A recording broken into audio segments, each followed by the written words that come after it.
Hey guys, tonight we begin with a group of men who spent their lives wrestling with nature and occasionally losing fingers to it. The mountain men, those half-wild trappers and wanderers who lived in the frozen heart of North America long before central heating or good decisions existed. So, before you get comfortable, take a moment to like the video and subscribe, but only if you genuinely enjoy what I do here. And let me know in the comments where you're tuning in from and what time it is for you. It's always fascinating to see who's joining us from around the world. Now, dim the lights. Maybe turn on a fan for that soft background hum. And let's ease into tonight's journey together.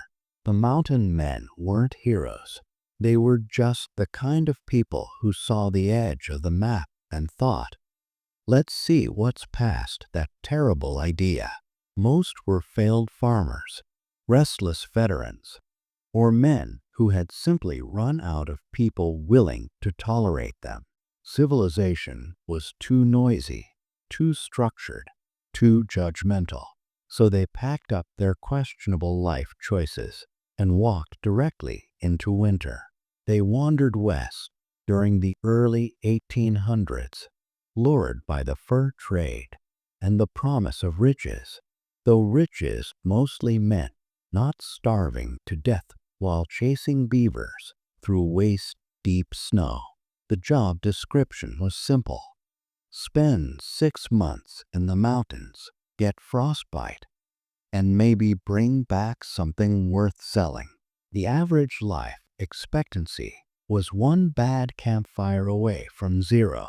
There were no hotels, no thermoses, and no weather reports. Just a man, his rifle, and a sneaking suspicion that he'd made an enormous mistake. When the wind howled through the trees at night, it didn't sound poetic. It sounded like the universe laughing. Here's a mainstream fact. The Rocky Mountain fur trade peaked between 1820 and 1840, drawing thousands of trappers into territories that would eventually become Wyoming, Montana, and Colorado. These men operated in what historians call the rendezvous system, annual summer gatherings where trappers, traders, and native tribes met to exchange pelts, supplies, and stories. But here's the quirky part. Some mountain men became so adapted to indigenous ways that they essentially vanished into native communities, marrying into tribes and abandoning European identity entirely. A few even forgot how to speak English after years of isolation. Historians still argue whether these men were pioneers of American expansion or simply outcasts exploiting a dying ecosystem. Some frame them as rugged individualists who embodied frontier spirit. Others see them as ecological disasters who nearly drove beaver populations to extinction for the sake of European hat fashion. The beaver felt hat craze that funded their entire profession, it would be replaced by silk top hats by the 1850s, rendering their sacrifices almost comically pointless. Their relationship with the cold was personal. You didn't fight it. You bargained with it. You built a fire out of frozen wood, huddled near it like a shivering philosopher, and prayed the wind didn't blow sideways. If it did, congratulations. Your only source of warmth just turned into smoke and disappointment. They ate things that would make a raccoon gag. Beaver tail, raw marrow, meat so old it technically qualified as history. Gourmet was anything that didn't crunch when it wasn't supposed to, but the calories kept you alive. And that was all that mattered. And yet, despite the misery, they stayed because the wilderness had something civilization didn't. Silence. The kind that reminded you how small you were and how stupid you'd been to come here. It was humbling, maybe even spiritual, though mostly it was just cold. Modern people panic when the power goes out for 2 hours. The mountain men would have called that a warm afternoon. They weren't comfortable or safe or clean, but they were alive, and in their frostbitten minds, that counted as winning. They weren't built different. They were just built colder. The first thing every mountain man learned, usually the hard way, was that the cold doesn't hate you. It just doesn't care if you live. You can't intimidate it, bribe it, or reason with it. You can scream at the wind all night if you like, but the wind has better things to do. City people today talk about beating the weather by wearing heated jackets or moving to Florida. The mountain men knew better. You don't beat weather. You survive its mood swings. They learned that early, standing in snow up to their ribs, holding flint in one hand and regret in the other. Their relationship with the cold was transactional. You respected it, and it sometimes let you wake up. You got cocky, and it reminded you who owned the landscape. The cold wasn't malicious. It was efficient. It didn't waste energy punishing you. It simply waited for you to make a mistake. Here's your mainstream fact. Temperatures in the northern Rockies regularly dropped to 30 or 40 degrees below zero during winter months. Without modern synthetic insulation, mountain men relied on layered animal hides, buffalo robes, beaver pelts, and deerskin to create dead air spaces that trap body heat. But here's the quirky detail. Some trappers deliberately slept with their wet boots inside their sleeping furs. The logic? Body heat would dry the leather overnight, preventing it from freezing solid by morning. The smell, of course, was legendary. They watched new arrivals from the east, fresh-faced dreamers who thought a wool coat was enough. By nightfall, those dreamers were shivering philosophers, contemplating their choices and mortality in equal measure. A veteran trapper could always spot a newcomer by how loudly they cursed the snow. The old hands didn't bother. You only curse what listens. Frostbite wasn't an if, it was a when. Fingers, ears, noses, they all had expiration dates. You didn't complain. You just learned to do everything left-handed. Historians still argue whether mountain men developed genuine cold tolerance or simply experienced so much nerve damage that they stopped feeling extremities altogether. Medical understanding of frostbite was primitive.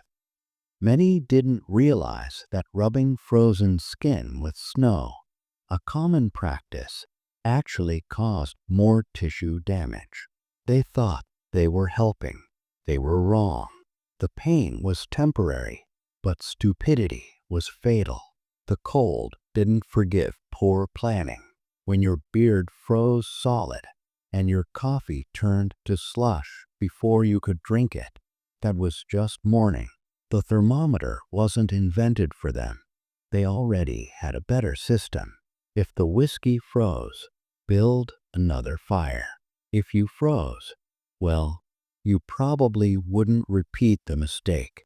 That's what separated them from the rest of us. We think the cold is an inconvenience. They knew it was a law of nature. They didn't fight it. They adapted until even the frost couldn't tell if they were alive or part of the landscape. In the mountains, silence isn't peace. It's a warning. The mountain men learned that quickly. You didn't just hear the cold. You read it. The way your breath hung in the air told you how close death was feeling that day. They called it the white silence, not because it was pretty, but because it was absolute. You could scream into it, and the echo would die faster than a campfire in a blizzard. The mountains didn't care about your feelings. They wanted obedience. Those who didn't listen became headlines in someone else's cautionary tale. Every mountain man knew how to interpret snow like scripture. If it squeaked underfoot, the cold was serious. If it crunched, it was survivable. If it didn't make a sound at all, congratulations, you were in danger.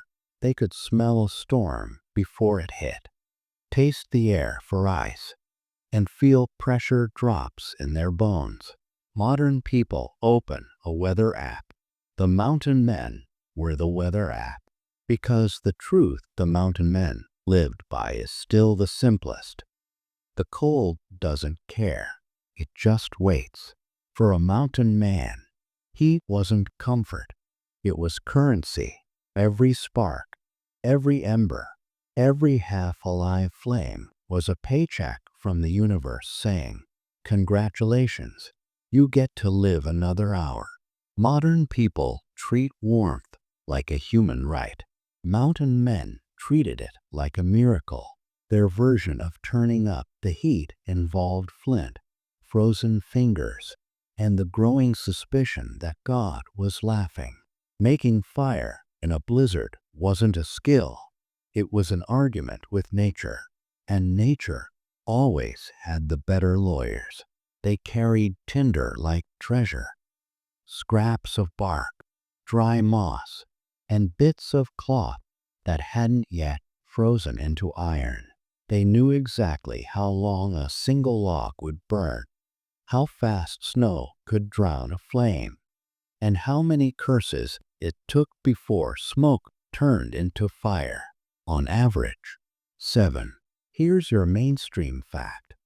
Mountain men used a technique called banking the fire, burying hot coals under ash and dirt before sleep. This allowed them to restart flames in the morning without wasting precious flint strikes. A well-banked fire could stay alive for 8 to 12 hours.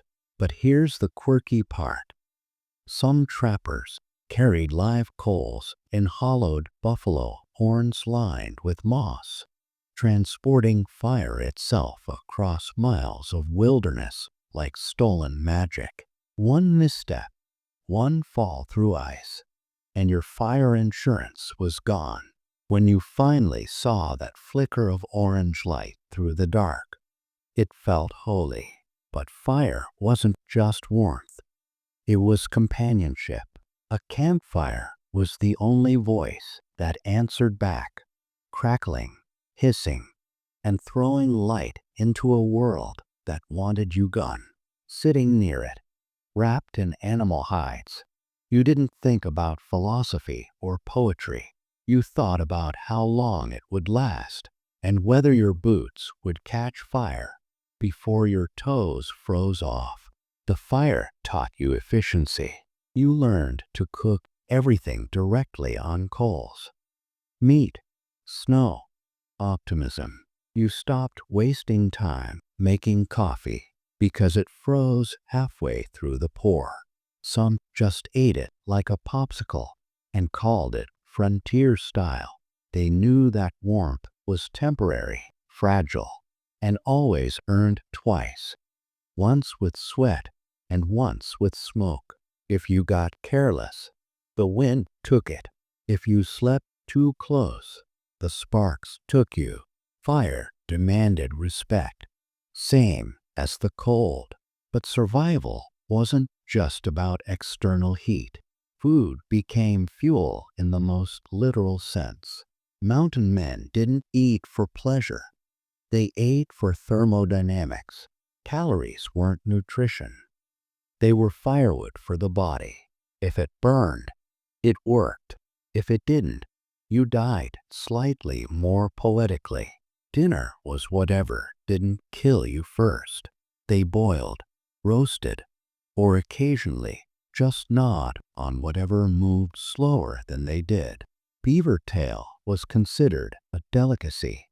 The fat, rich skin roasted until it bubbled. Elk tongue was a luxury. The rest of the animal was just fuel with fur attached. If it had fat, it was gold. If it didn't, it was a lesson. Historians still argue whether the mountain men's high-fat diet was genuinely healthier for extreme cold survival, or whether they simply survived despite terrible nutrition. Modern research suggests fat provides 9 calories per gram versus 4 for carbohydrates, making it essential fuel. But the mountain men didn't know biochemistry. They just knew bacon kept you warmer than hardtack. The menu changed depending on how desperate you were. In good weeks, you might get rabbit stew. In bad weeks, you might eat the same rabbit twice. Once as meat, once as leather soup made from boiling your own boots. Salt was worth its weight in gold. You didn't season food to make it taste better. You seasoned it to make it exist longer. When supplies ran out, creativity took over. There are documented cases of trappers eating their horses, their belts, and in truly dire times, the boiled soles of their boots. They called it leather soup, though they probably called it other things too. Language tends to break down when you're chewing footwear, and yet, around that fragile fire, something almost human emerged. When the day ended, if it ended, mountain men gathered around the only luxury they had, a small fire that refused to die as stubbornly as they did. That flickering orange glow wasn't just warmth. It was civilization condensed into a circle of smoke and questionable storytelling. In the mountains, your tools decided whether you lived, died, or just wished you had. There wasn't much room for weak metal or weaker men. Every mountain man carried what amounted to a portable hardware store and a death wish, a rifle, a knife, and enough traps to make a psychologist concerned. Their rifles misfired in the cold, their knives chipped on frozen bone, and their traps mangled everything except what they were supposed to catch. Fixing them required a genius-level understanding of cursing. You didn't buy replacements. There were no stores, no mail orders, no friendly blacksmith waiting in the woods. You just fixed it with sinew, bark, or hope, and kept going. A hatchet wasn't a tool, it was a religion. You chopped wood, built shelter, carved stakes, and occasionally used it to express strong opinions. Flint and steel were sacred artifacts, kept close and guarded like a newborn. Losing them meant one thing: learning how long a man could live on raw meat and regret. Here's your mainstream fact. The classic mountain man rifle was the Hawken, a 50 caliber muzzle loader designed by the Hawken brothers of St. Louis specifically for the Rocky Mountain fur trade. It was shorter and heavier than the Kentucky long rifle, better suited for horseback hunting and shooting at close range in dense forests. But here's the quirky detail. Some trappers modified their rifles with hair triggers so sensitive that a sneeze could discharge them. More than one trapper shot himself in the leg while climbing over a log, turning a hunting tool into a liability. Leather cord, animal sinew, and frozen rope tied their lives together.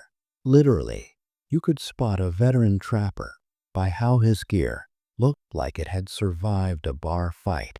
Everything was patched, bent, or slightly on fire. If it worked, it was good. If it broke, You called it innovative recycling. Historians still argue whether the mountain men's constant tool improvisation made them ingenious craftsmen, or whether they were simply too stubborn to admit when equipment was beyond repair.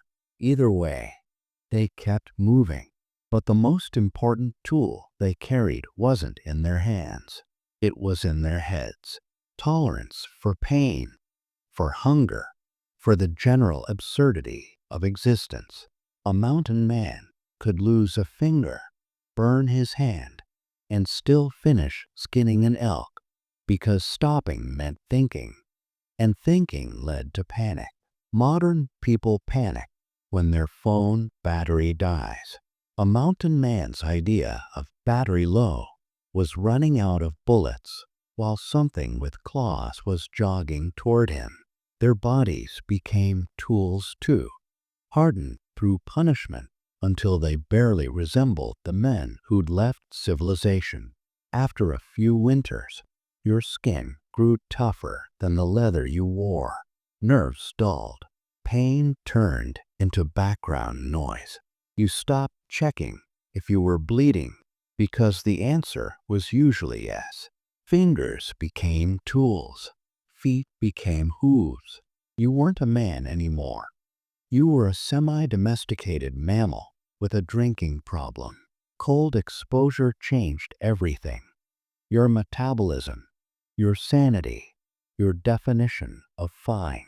A veteran trapper could sit in snow for hours, motionless, watching a trap line like a statue made of frost and regret.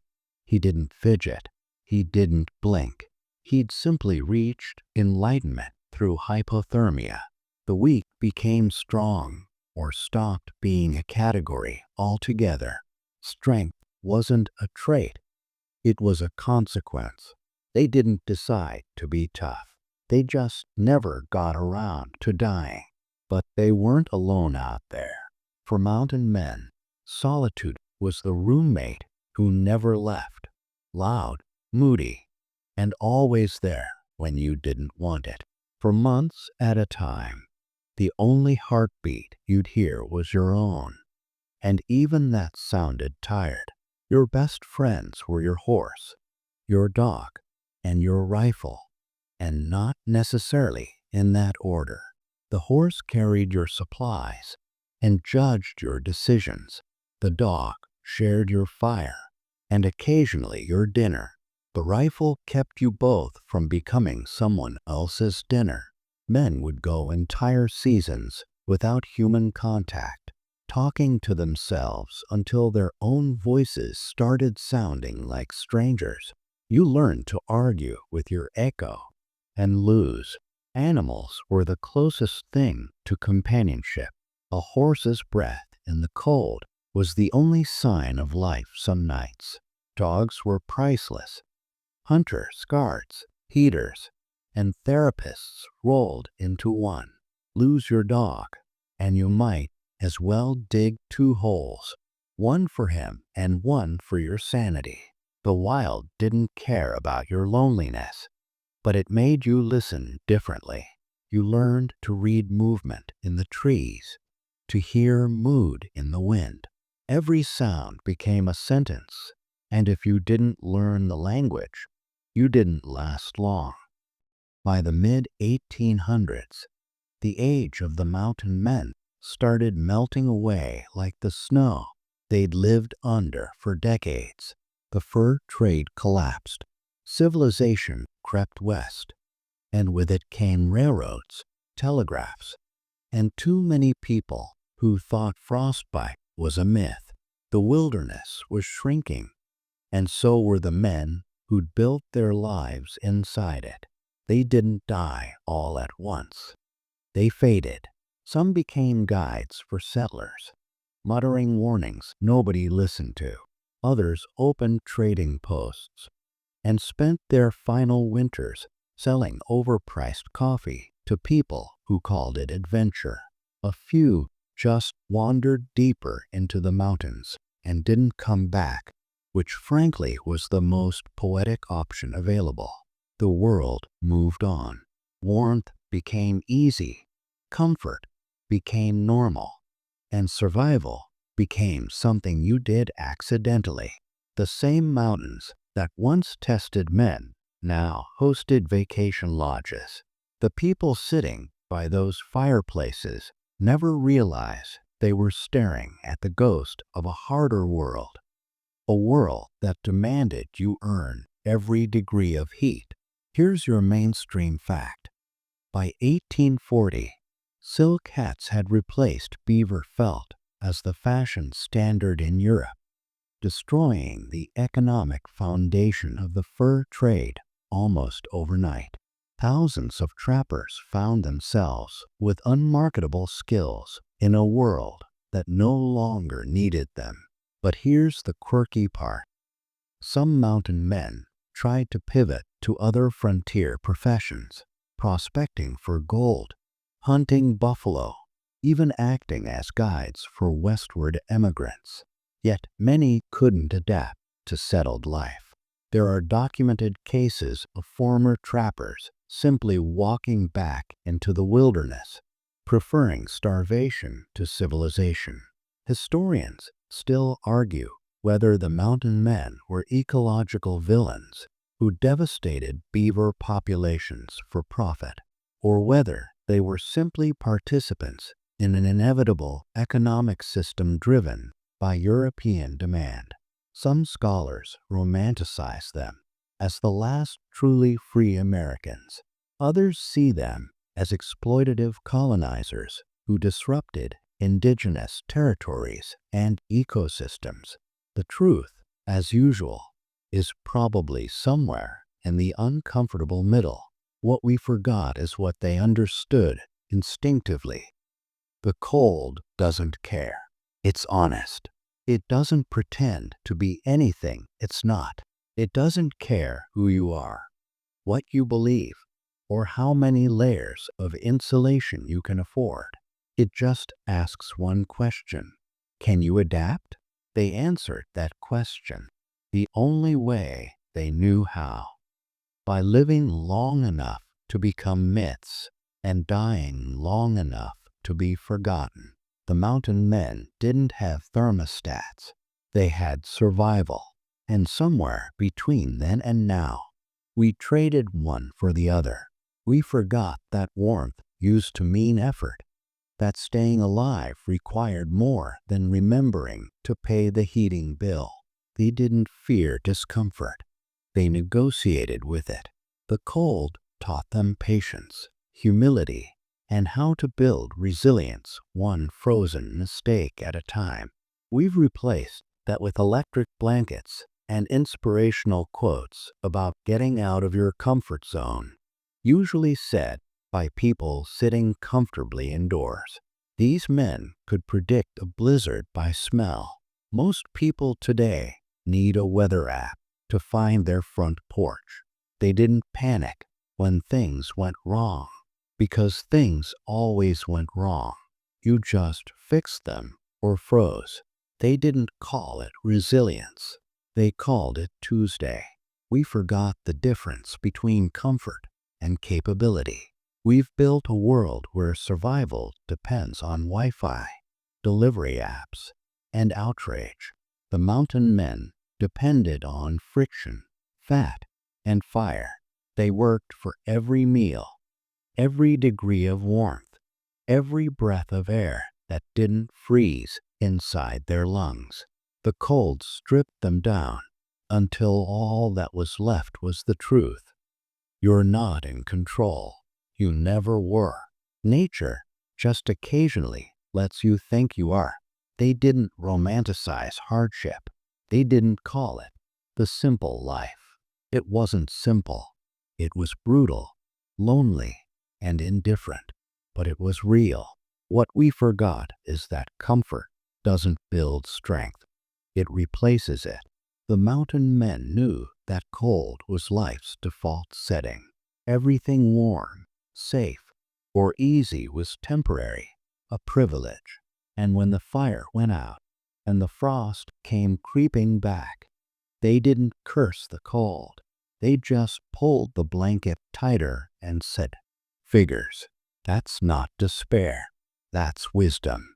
Their bones became part of the landscape. Their names faded into creeks and valleys, and their legacy burned out like the final ember of a campfire left untended.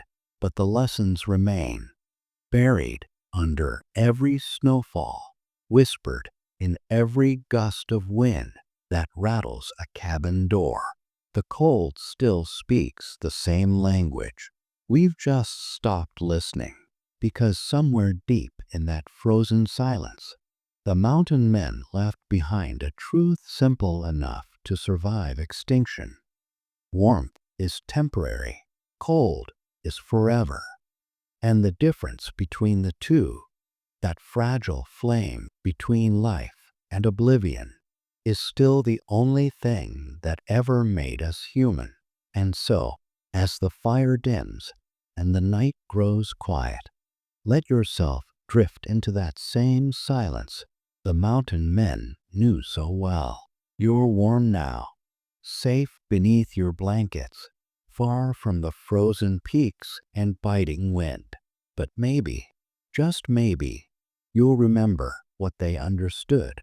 That comfort is a gift, not a guarantee, and that resilience lives somewhere between the cold outside and the warmth you create within. Let their stories fade like smoke into the darkness, carrying you gently toward sleep. Rest easy, knowing that tonight the cold can't reach you. Sweet dreams. If you enjoyed this journey into the past, consider exploring more about frontier survival, or even challenge yourself to spend one day without modern heating, just to see what you're made of.